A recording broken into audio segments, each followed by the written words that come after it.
The day the homeowner moved into the new neighborhood felt like a fresh breath after years of trying to build a stable life.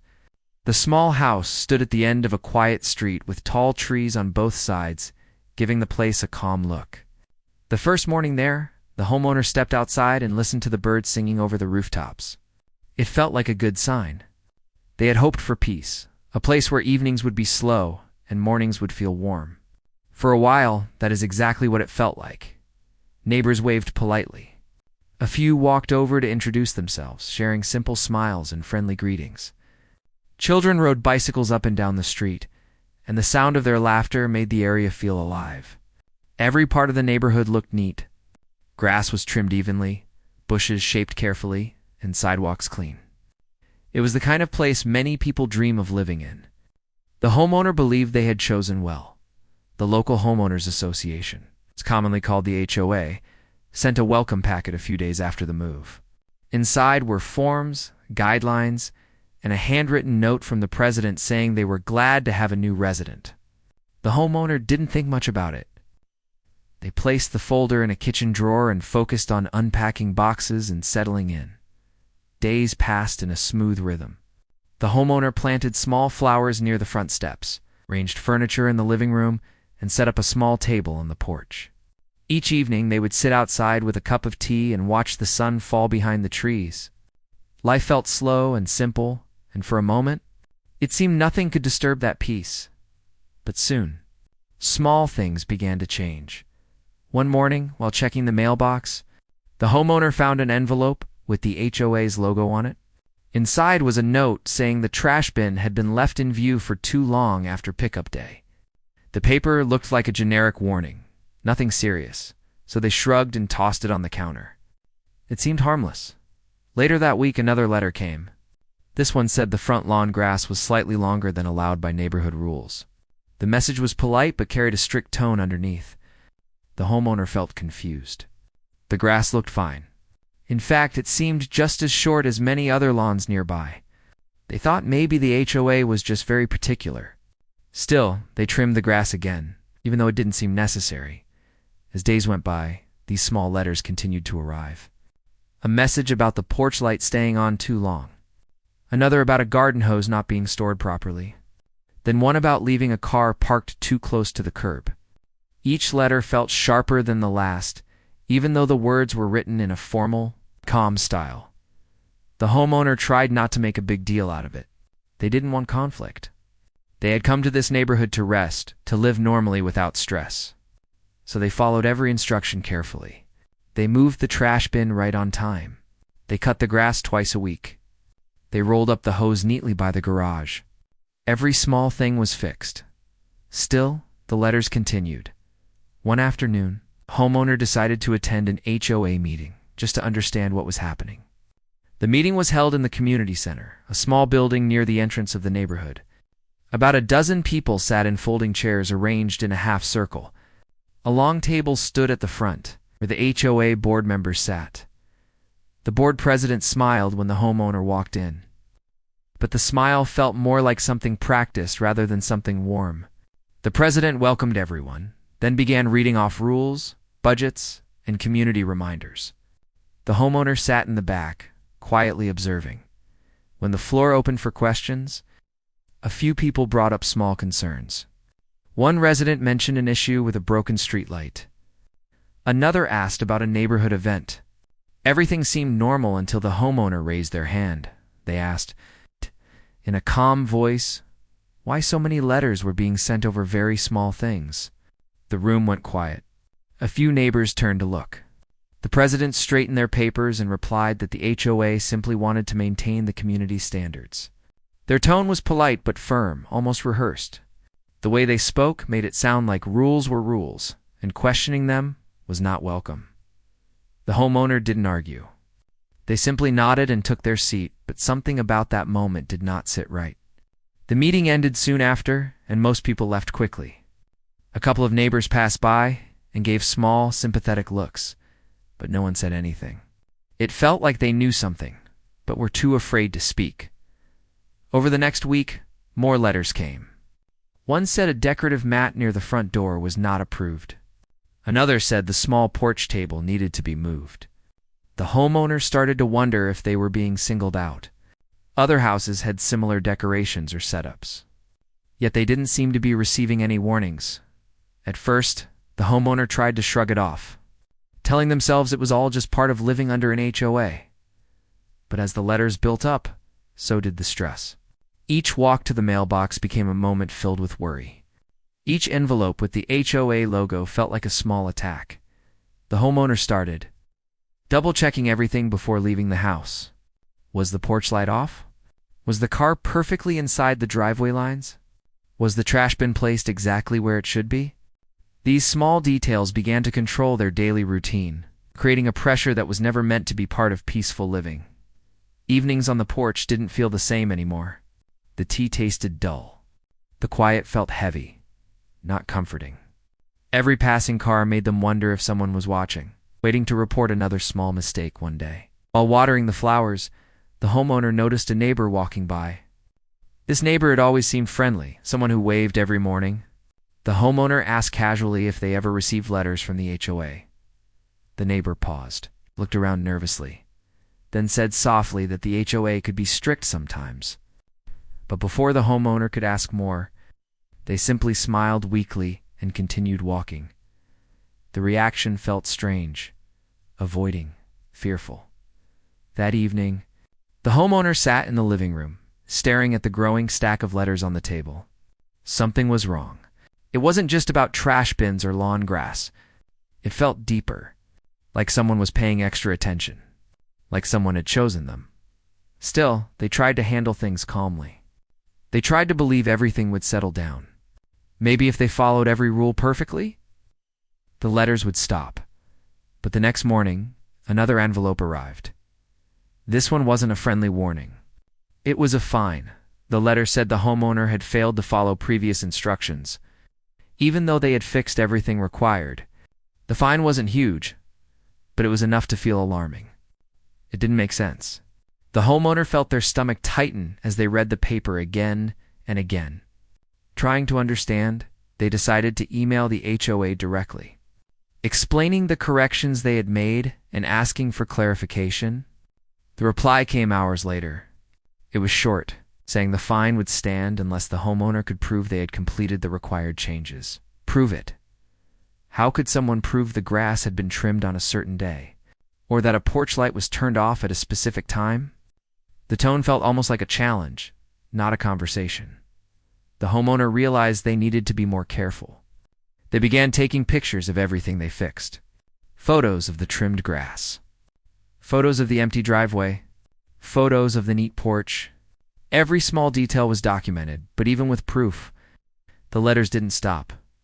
Over time, the simple joy of living in the house faded. What used to feel like home began to feel like a place filled with unwanted eyes. The homeowner started waking up with a sense of worry before the day even began. They checked the mailbox with a deep breath, hoping not to find another letter. What they didn't know was that these early warnings were only the beginning. In this quiet neighborhood, held more secrets than they ever expected. The weeks after the first fine felt heavier than the homeowner expected. Every small task inside the house seemed to carry an extra shadow.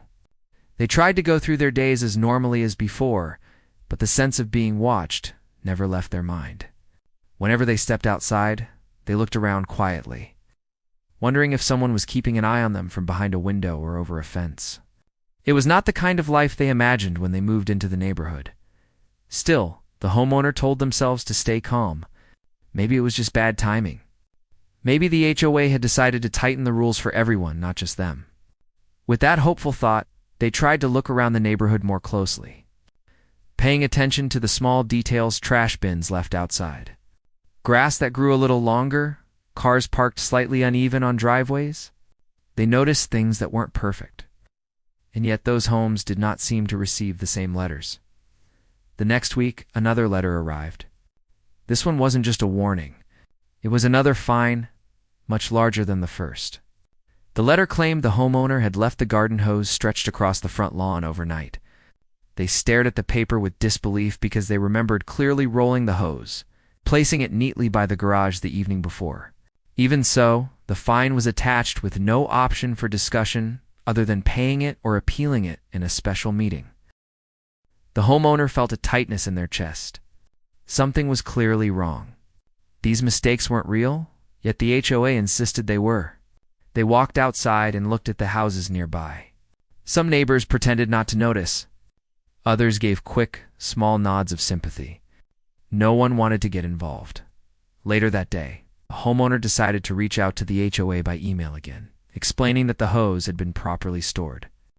They attached photos taken that night as proof. Hours passed with no response. Finally, late in the evening, a reply appeared. It said that after reviewing the evidence, the board still believed the rules were not followed. The tone was cold, almost distant.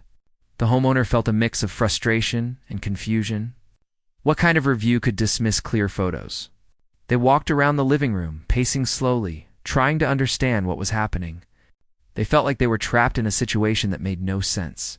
The next few days were quieter, but the stress never faded. The homeowner began taking pictures of nearly everything, even when it felt unnecessary. Before leaving the house each morning, they snapped photos of the porch, the lawn, the driveway, and the front walkway. It felt silly, but they knew they needed proof for anything the HOA might bring up. One evening, the neighbor had a gentle face and always carried a calm expression. The homeowner hesitated before speaking but finally asked quietly, "Have you ever had any trouble with the HOA?" The neighbor stopped and looked around the empty street before responding. "They can be strict," the neighbor said softly. "But sometimes they focus on certain houses more than others." The way they said it felt loaded with meaning, as if there was more to say, but too much fear to speak it. Before the homeowner could ask anything else, the neighbor gave a small smile and continued walking. It left the homeowner with more questions than answers. A few days later, the homeowner received a notice inviting them to an official meeting to discuss the fines. The letter said attendance was mandatory if they wanted to challenge the charges. The meeting was scheduled for the following Tuesday evening at the community center. The homeowner felt a wave of nervousness, but also knew this was necessary. They gathered all the photos, notes, and documents they had kept. The night before the meeting, they laid everything out on the dining table and looked through it carefully. They wanted to be prepared even though they had no idea what to expect. Tuesday arrived with gray clouds and a cool breeze. The homeowner drove slowly to the community center, feeling a strange tightness in their chest. The parking lot was half full. A few residents walked in quietly, avoiding eye contact with each other. The homeowner took a deep breath and stepped inside. The board members sat behind a long table, just like the first time. The president sat in the middle, wearing a polite smile that didn't quite reach their eyes. The homeowner noticed that the board members rarely looked directly at one another, as if each person was carrying a weight they didn't want to share. When the meeting began, the president called the homeowner forward. They stood at the front of the room, holding their folder of evidence. The president began reading out the supposed violations: the trash bin left out too long, the grass length, the hose left on the lawn, the porch light issue. The homeowner listened quietly, trying to stay calm. When the president finished, he asked the homeowner if they had anything to say. The homeowner opened the folder and showed the photos, explaining each one clearly. They spoke slowly, carefully, trying not to sound angry. They simply wanted fairness. But as they spoke, they noticed something unsettling. The board members barely looked at the photos. Some scribbled on paperwork. Others glanced at the clock or stared ahead without expression. It felt like they weren't listening. When the homeowner finished speaking, the president nodded politely and said they appreciated the explanation. Then they announced that the board would review everything and make a final decision. Tone made it clear that decision had already been made. The homeowner walked back to their seat, feeling a weight settle in their chest. They knew they hadn't been heard. The meeting ended soon after, and people began leaving the room quickly. The homeowner stayed for a moment, gathering their papers slowly. As they walked toward the door, a woman who had been sitting in the back approached them. Her voice was low, almost whispering. "You're not the first person this has happened to," she said. "But most people don't fight back." The homeowner's eyes widened slightly. "Why doesn't anyone speak up?" She looked toward the exit, then back at the homeowner, because they're afraid of making things worse. And with that, she walked away. The homeowner stood there for a long moment, thinking about her words. If this had happened to others, why wasn't anyone doing anything? Why was the board allowed to treat residents this way? The next morning, another letter arrived. This time it claimed that the homeowner's car had been parked incorrectly, even though they had parked inside the garage the previous night. The fine attached was even higher than before. The homeowner felt something inside them begin to shift. Fear was slowly turning into frustration, and frustration was becoming determination. They knew they couldn't live like this forever. They had bought this home with their hard work. They deserved peace. They decided to start keeping a written record of everything, not just photos. Each violation letter, each email sent, each meeting attended, anything was documented in a notebook. They also printed out copies of state laws regarding homeowner rights and HOA responsibilities. They spent late nights reading through pages of information, trying to understand what options they had. The living room table became a workspace filled with papers, highlighters, and sticky notes. The homeowner had never imagined needing to study laws just to live peacefully in their own home. But they also knew something wasn't right. They needed to protect themselves. At the same time, the emotional toll was growing. Nights were restless. The homeowner often woke up wondering what new accusation might appear the next day. Even simple tasks, watering the plants, checking the mail, stepping outside, felt stressful. But they refused to back down. Slowly, they built a folder of evidence strong enough to challenge any false claim. They studied past HOA budgets and meeting minutes, noticing odd gaps in reports. They saw numbers that didn't match and statements that didn't follow rules. The more they learned, the clearer it became. The HOA board was not following proper procedures. They were using their authority in ways that didn't seem fair or consistent. One evening, the homeowner printed out all their findings and placed them carefully inside a large binder. They looked at the thick stack of papers and felt a small spark of confidence. They finally had a starting point. Still, a part of them wondered if they should continue. What if speaking up made the HOA target them even more? What if this fight ruined the peace they dreamed of when they moved here? But then they remembered the neighbor's quiet warning. You're not the first person. If they didn't do something, who would? The next morning, the homeowner stood at the porch, looking out at the quiet street. The trees moved gently in the breeze, and the air smelled fresh. For the first time in weeks, they didn't feel fear. They felt purpose. They knew things were about to get more difficult. But they also knew they couldn't let the situation continue. Something had to change. And this time, they were ready to fight for it, carefully, calmly. And with every piece of truth they had gathered, the morning sunlight spilled across the living room table, lighting up the stacks of papers that had slowly taken over the homeowner's once neat space. What had started as a simple effort to understand the HOA's rules had turned into something much bigger. Each document, each photo, each note written in the notebook told a piece of the story one the homeowner never thought they would have to uncover by now. The homeowner had read through nearly everything they could find. Community bylaws, state housing laws, public articles about HOA rights and responsibilities, even online discussions from people in other neighborhoods who had experienced similar issues. The deeper they dug, the more they realized something important.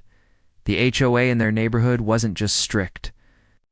It was doing things that didn't follow proper procedures. The thought made the homeowner's heart beat faster every time it crossed their mind. They didn't want to believe it at first. They wanted to think the letters were just mistakes or misunderstandings.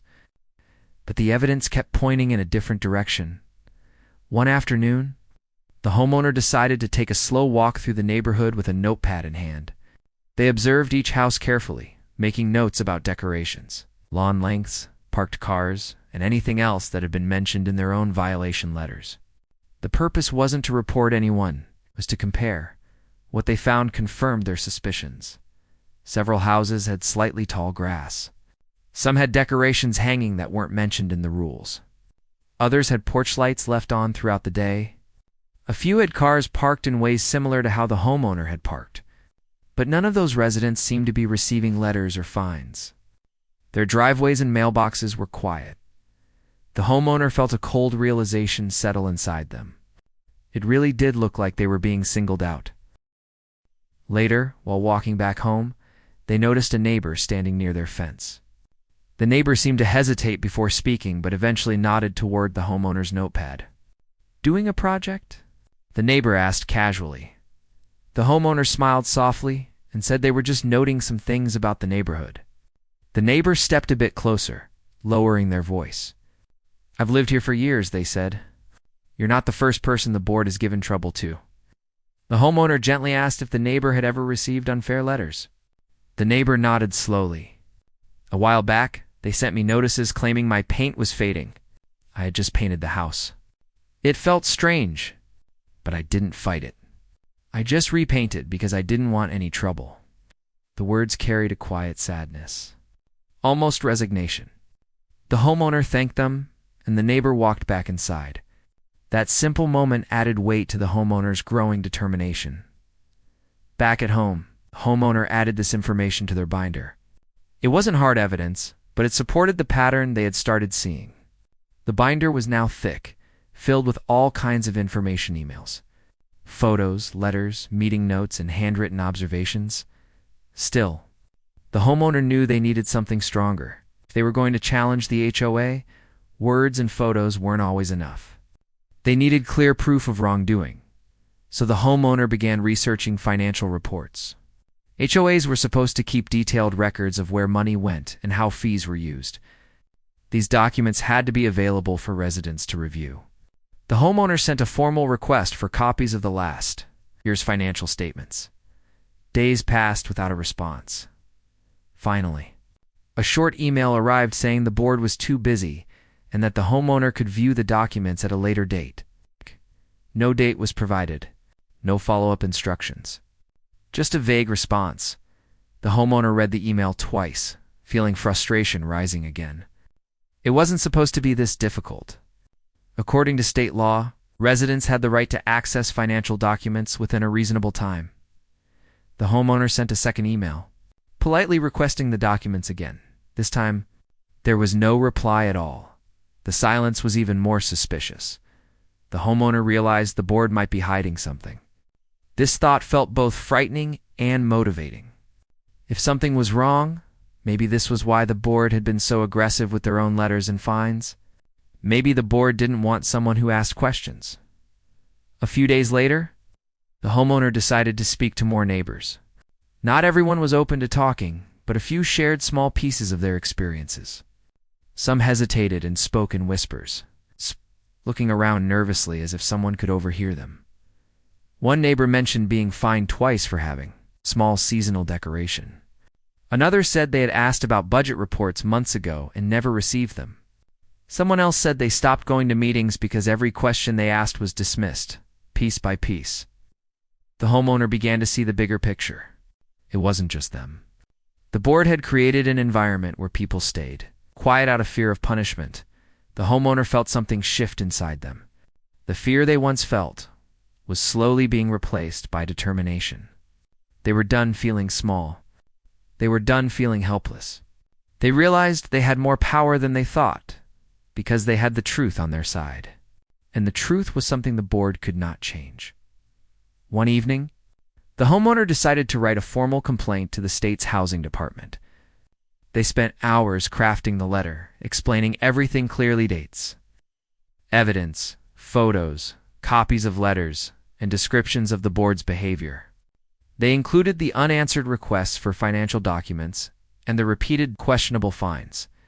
When they finally printed the complaint and signed it, their hands felt slightly shaky, but their heart felt steady. They placed the papers in an envelope and mailed it the next morning. The days that followed felt slow. The homeowner didn't know how long it would take for the state to respond. They went about their daily tasks as normally as possible, though the weight of waiting hung in the air. One morning, as they walked to check the mail, they noticed a car slowly driving by. The driver appeared to be one of the board members. They didn't wave. They didn't smile. They simply stared forward as they passed. The homeowner felt a chill, but refused to let it shake them. Later that afternoon, a new letter arrived. It was different from the previous ones. This one said the homeowner had failed to maintain proper exterior appearance and included photos. The homeowner looked closely at the photos and felt disbelief wash over them. The photos were old. They showed the house from months ago, before the homeowner had completed certain small updates. The board had used outdated images to justify new fines. The homeowner's frustration turned into courage. They brought out their binder and flipped to the page where they had photos from the same angle. Recent photos that clearly showed everything in perfect condition. It was the final confirmation they needed. The board wasn't acting honestly. That evening, the homeowner prepared a second complaint for the State Department. This time, they included the old photos used by the HOA and the new ones they had taken.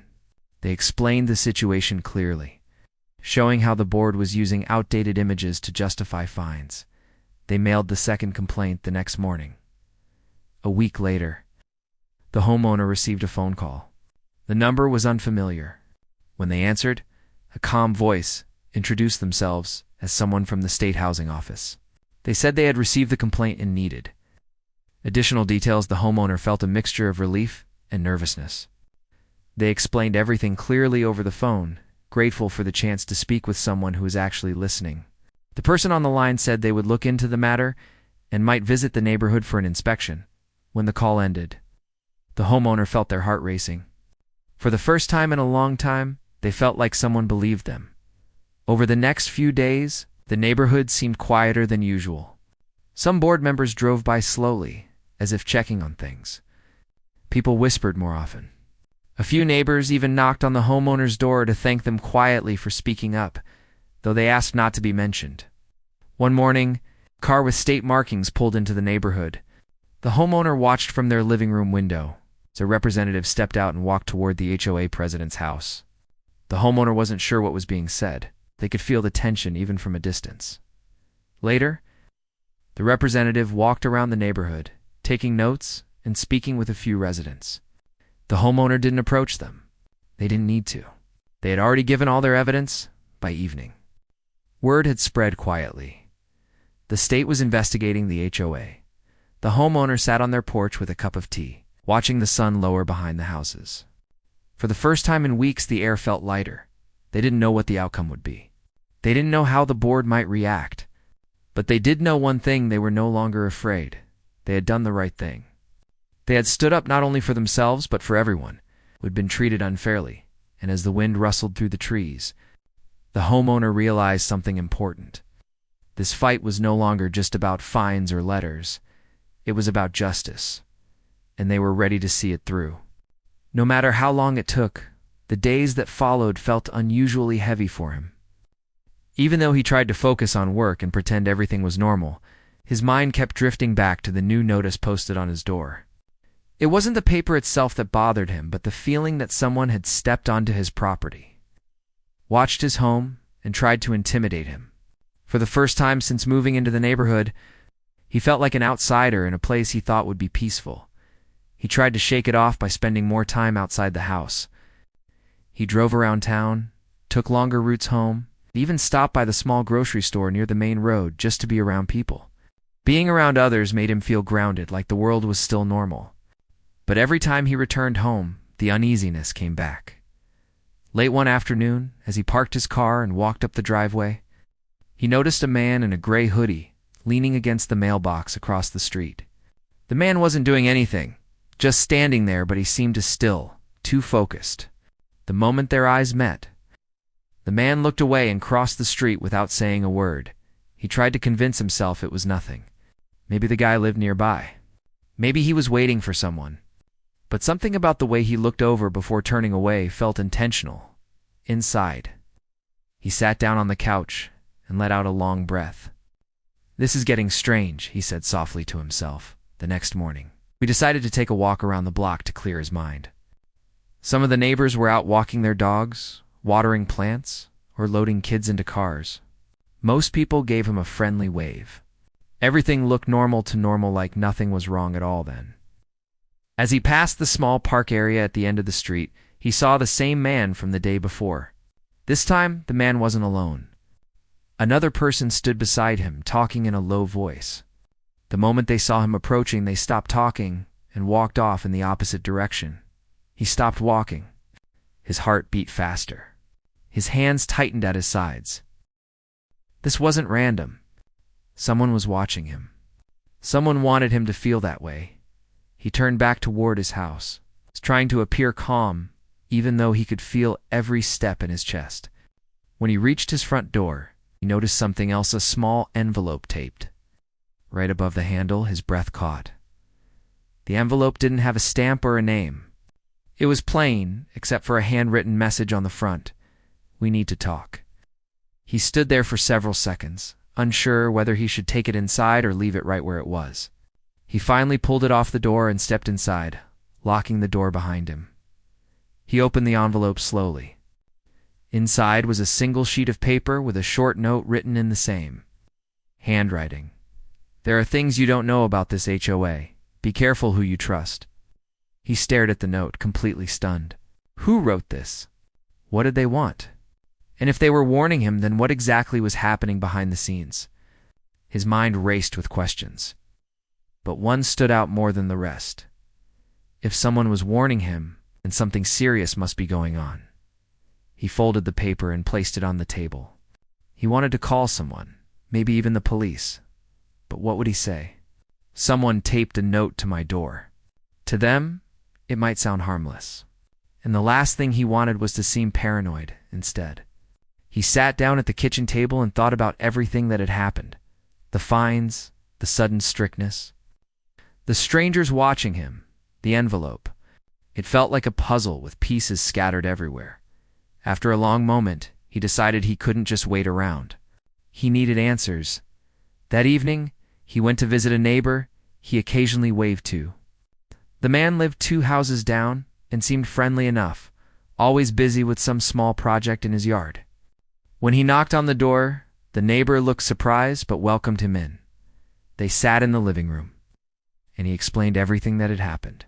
To his surprise, the neighbor didn't look confused or shocked. He looked uncomfortable. After a pause, the neighbor leaned forward and lowered his voice. "I'm not supposed to talk about this," he whispered. "But you're not imagining things. The HOA here isn't like others. People who question things get pressured to stay quiet." He felt a cold shiver run through him. Pressured how? The neighbor hesitated, choosing his words carefully. "The fines are just the beginning. If someone asks too many questions, things start happening around them. They get watched. They get notes. They get reminders." He swallowed hard. "But why?" The neighbor shook his head. "I don't know everything, but the board has a lot of power. Too much, actually. They run things like it's their own territory. And the president, well, he doesn't like people going against him." He leaned back, trying to process everything. "So what am I supposed to do?" The neighbor sighed. "Be careful. Keep your head down. And whatever you do, don't confront them alone." He nodded slowly, a mix of fear and determination growing inside him. He hated the idea of being pushed around or intimidated, especially in his own home. But he also didn't want to do anything reckless. As he walked home, he noticed the street felt quieter than usual. The sun had gone down, and only a few porch lights were on. Every shadow looked like someone watching him. Every car parked along the curb felt like it had eyes. When he reached his driveway, he took one last look around before going inside. He didn't see anyone. Maybe the men from earlier had left. Maybe they weren't even watching him anymore. But he knew something for certain. This wasn't over. Inside, turned on all the lights and sat at the kitchen table again. The note lay there, simple and threatening at the same time. He wondered who wrote it. Was it the neighbor? Someone else on his side? Or someone trying to confuse him? He didn't know, but one thing was clear. Something was happening inside the HOA that didn't want to be exposed. And whatever it was, he was now in the middle of it. That night he had trouble sleeping again. Every sound made him open his eyes. Every car passing by made him sit up slightly. He was tired, but his mind refused to rest. At around 3 a.m, just when he finally felt himself drifting off, he heard something outside, a soft tapping sound on his window. He froze. The tapping happened again. Slow, steady, intentional. He stayed still, listening, barely breathing. Tap, tap, tap. But then it stopped. He waited several minutes, too nervous to get up. Finally, he gathered enough courage to walk to the window. He lifted the curtain slightly, only to find nothing but darkness. But when he looked down toward the ground, he noticed something small resting on the window ledge. A folded piece of paper. Another note. His chest tightened. He wanted to reach out and grab it, but fear held him still. After a moment, he slowly unlocked the window, opened it just enough, and picked up the note. He unfolded it carefully. This one had no message. Nothing written at all, just a blank piece of paper. But the meaning was clear. Someone was letting him know. They could get close, very close. He stepped back from the window, his mind racing again. Whoever was doing this wasn't just trying to scare him. They were building pressure, bit by bit, waiting for him to react. He stood in the dark, holding the blank note, feeling more unsettled than ever. He didn't know what the HOA wanted. He didn't know why he was being targeted. But he knew one thing: something big was coming. And he needed to be ready. The morning after the second note, he woke up feeling drained, as if he had not slept at all. The blank piece of paper lay on his nightstand, a quiet reminder that someone had been only inches away from him in the middle of the night. He stared at it for a long moment before finally getting out of bed. The house felt colder than usual, as if the fear from the night before still hung in the air. He moved slowly, making himself a cup of tea to calm his nerves. The steam rose softly, but even the warm cup between his hands didn't steady the uneasy feeling inside him. He sat at the kitchen table and stared at the window, half expecting another shadow to appear. But the street outside was quiet, calm, ordinary. He wanted to believe everything would go back to normal. Maybe it was all some twisted prank by someone on the HOA board. Maybe it was their way of scaring him into staying quiet and not questioning their rules. But a part of him knew it was more than that. He picked up his phone and thought about calling the police again. But what would he show them? A blank piece of paper. A note telling him to be careful. Men standing in public spaces? None of it proved anything. None of it showed a crime. And he didn't want to be dismissed again, so he decided to take a different approach. If the HOA was hiding something, then he would find out what it was. He would get answers, even if no one wanted to give them. He started by looking through the HOA's online documents. Most of it was the usual list of rules, meeting notes, and community guidelines. Everything looked clean and simple on the surface. But when he dug deeper, he found something uncertain. Meeting summaries were missing. Months at a time had gaps, as if they didn't exist. He checked the dates and realized these were the exact months when major decisions had been made in the community. Things like budget increases and new restrictions. He frowned. Why would meeting notes from those months disappear? He printed out everything he could find and spread it across the table. The more he compared, the more inconsistencies he noticed. Financial numbers that didn't match. Projects that were listed as completed even though he'd never seen any work being done. Payments marked, but no receipts attached. Something wasn't right. He decided he needed to talk to more neighbors. But carefully. Not everyone could be trusted, especially if they were connected to the board. But he remembered the neighbor who warned him the night before. Maybe that man knew more. When he walked down the street later that afternoon, he noticed how quiet everything seemed. A few people were outside, but they kept to themselves. They gave short greetings and went back to what they were doing. It felt like the entire community was holding its breath. He reached the neighbor's house and knocked gently. After a moment, the door opened just a crack. The neighbor looked out cautiously before letting him in. "You came back," the man said softly. "I found some things," he replied. "Things that don't make sense." The neighbor nodded slowly. "There's a lot that doesn't make sense around here." He sat down and explained what he had discovered about the missing documents and strange financial records. The neighbor listened carefully, his expression growing more serious. "You're getting close." The neighbor finally whispered, "Too close. But why hide all this?" He asked, "What are they trying to cover up?" The neighbor hesitated. "There's money missing. A lot of it. The board has been collecting extra fees for projects that don't exist. Felt his chest tighten. They're stealing from the community? The neighbor nodded. Yes, and anyone who tries to expose it ends up leaving. They move away after things get uncomfortable for them. He sat back, stunned. Everything finally made sense. The pressure, the notes, the strangers watching him. They were trying to scare him the same way they scared the others. But why target me? I'm new here. I didn't even know about this until now. Because you spoke up, the neighbor said. You question them. They don't like that. He felt a mix of frustration and fear, but beneath it all was something stronger: determination. This was his home. He had worked hard for it. He didn't deserve to be pushed around or intimidated. He stood up. I'm not running away. I won't let them scare me out of my own house. The neighbor looked at him with worry. Just be careful. They're not finished. He thanked the neighbor and walked back home with more confidence than before. He now understood what he was dealing with. The HOA wasn't just strict, it was corrupt, and he was no longer afraid of knowing the truth. When he got home, he gathered all the documents he had printed and placed them in a folder. He took careful notes, saved everything to multiple devices, and even made copies. If something happened, he wanted to make sure the information didn't disappear that evening. He received an email from the HOA. The subject line alone made his heart race. Urgent, meeting required. He clicked it open. The message was short. Please attend a private meeting at the community office.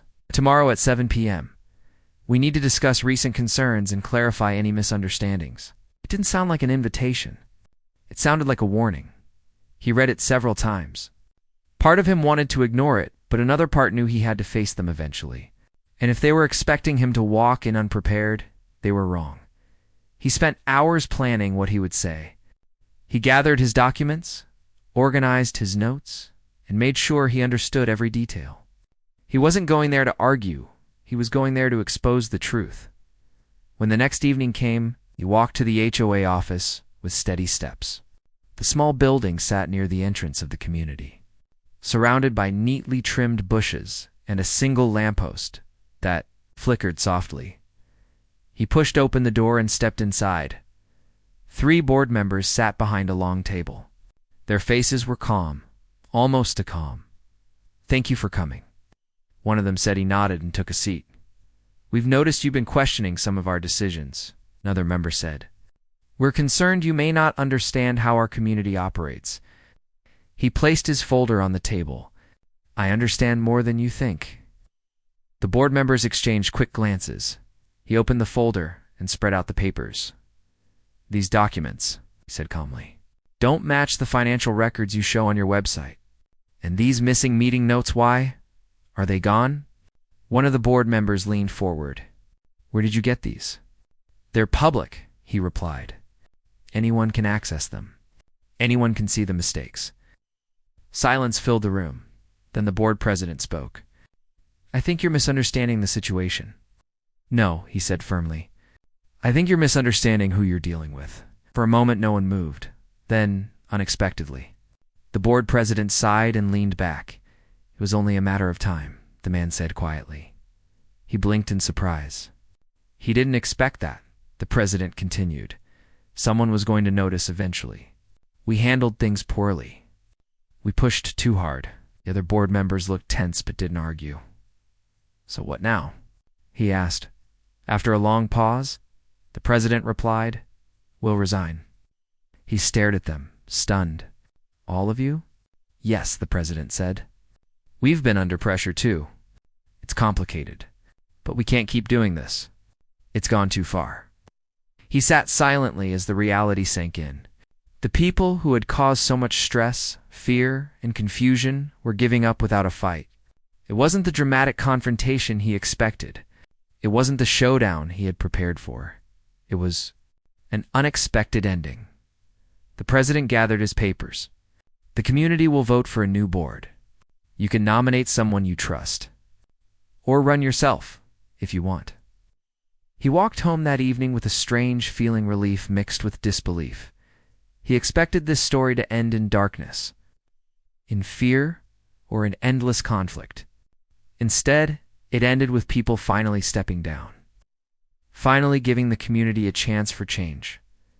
The next week, the neighborhood felt different, lighter. Neighbors talked more.